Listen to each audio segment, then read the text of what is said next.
அஸ்ஸலாமு அலைக்கும் வரஹ்மத்துல்லாஹி வபரகாத்துஹு. புகழனைத்தும் ஏகவல்லோன் எல்லாரையும் படைத்து அன்பு காட்டுகிற அல்லாஹு ஜல்ல ஷானஹு வ தஆலா அவனுக்கே நிறைவாக பரிபூரணமாக உண்டாகட்டுமாக.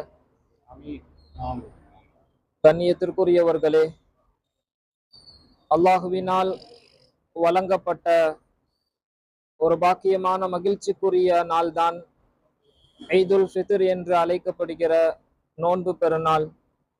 இந்த பெருநாள் என்பது ஒரு வித்தியாசமான ஒரு வழிகாட்டுதலை கொண்டது. மற்ற திருநாள் எல்லாம் பல வகையான வீண் விரயங்களும் பல அனாச்சாரங்களும் நிறைந்திருக்கும். ஆனால் இஸ்லாம் மார்க்கம் வழங்கி இருக்கின்ற இந்த பெருநாள், இந்த திருநாள் என்பது பல வகையான சமூக நல்லிணக்கத்தை கட்டமைத்து அமைக்கப்பட்டது. காரணம், பெருநாளுடைய மகிழ்ச்சிக்குரிய தினத்திற்கு வருவதற்கு முன்னாலே சதகத்துல் ஃபித்ர் என்று அழைக்கப்படுகிற தானத்தை நீங்கள் வழங்கிவிட்டு வாருங்கள். வசதி படைத்தவர்கள் மட்டும் அந்த பெருநாள் என்று மகிழ்ச்சியாக இருப்பது அது முறையானது அல்ல. உலகளாவிலும் வாழுகிற மக்கள் அவர்கள் மகிழ்ச்சியாக சந்தோஷமாக இருக்க வேண்டும் என்கிற அந்த நல்ல நோக்கிலே இந்த பெருநாள் என்பது கட்டமைக்கப்பட்டிருக்கிறது. அதனால்தான் பெருநாளுடைய தொழுகைக்கு வருவதற்கு முன்னால் ஒரு தானத்தை கொடுத்து விட்டு வருவதற்கு மார்க்கம் வழியமைத்து தந்திருக்கிறது.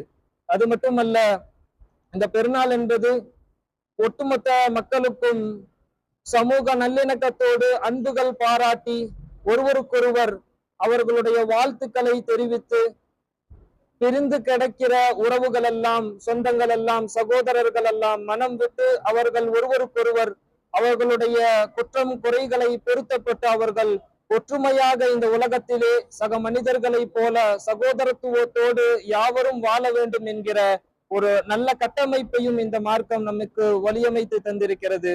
கண்ணியத்திற்குரியவர்களே, இது போன்ற பாக்கியமான நாள் நினைவுபடுத்துகிற முக்கியமான இறைவனுடைய நிலைப்பாடு என்ன தெரியுமா? உலகத்தில் வாழுகிற எல்லா சக மனிதர்களும் ஒற்றுமையோடு சகோதரத்துவத்தோடு இருக்க வேண்டும். யாரும் ஒருவருக்கொருவர் அவர்கள் அநீதி இழைக்க கூடாது.